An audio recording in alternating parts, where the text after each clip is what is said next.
Hello everyone, welcome back to another English practice session. In our last structure class, we learned how to give advice and suggestion using a super useful structure. Today's session is completely practice based. There will be no explanation, only real life and practical sentences to help you using that structure naturally in your everyday conversation. So stay focused.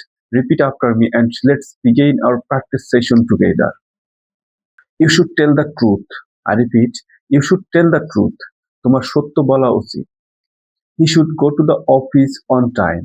I repeat, he should go to the office on time. তার সময় মতো অফিসে যাওয়া উচিত। We should practice English every day. I repeat, we should practice English every day. আমাদের প্রতিদিন ইংরেজি practice করা উচিত। She should respect her parents. I repeat, she should respect her parents. তার বাবা মাকে সম্মান করা উচিত। You should correct this mistake. I repeat, you should correct this mistake. তোমার এই ভুলটা ঠিক করা উচিত। He should follow the rules. I repeat, he should follow the rules. তার নিয়ম মেনে চলা উচিত। We should help each other. I repeat, we should help each other. আমাদের একে অপরকে সাহায্য করা উচিত। She should study more attentively. I repeat, she should study more attentively. তার আরো মনোযোগ দিয়ে পড়াশোনা করা উচিত। You should read books every day. I repeat, you should read books every day. তোমার প্রতিদিন বই পড়া উচিত। He should speak patiently. I repeat, he should speak patiently. তার ধৈর্য ধরে কথা বলা উচিত। We should value our time. I repeat, we should value our time. আমাদের সময়ের মূল্য দেওয়া উচিত। She should admit her mistake. I repeat, she should admit her mistake. তার নিজের ভুল স্বীকার করা উচিত। You should use this opportunity. I repeat, you should use this opportunity.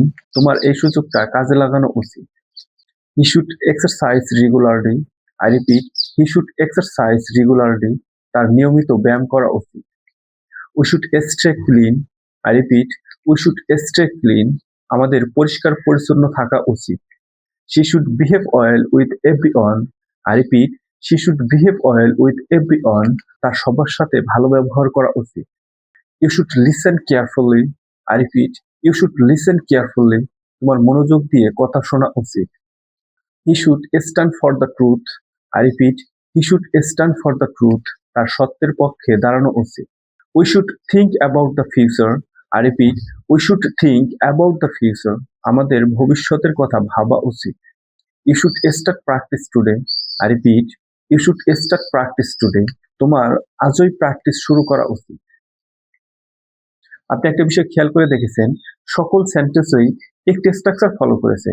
স্ট্রাকচারটি হচ্ছে কি সাবজেক্ট প্লাস শুড প্লাস ভার্বের base form plus object. So এখন আপনার কাজ হচ্ছে এই স্ট্রাকচার দিয়ে আরো কিছু বাক্য তৈরি করে জোরে জোরে প্র্যাকটিস করা।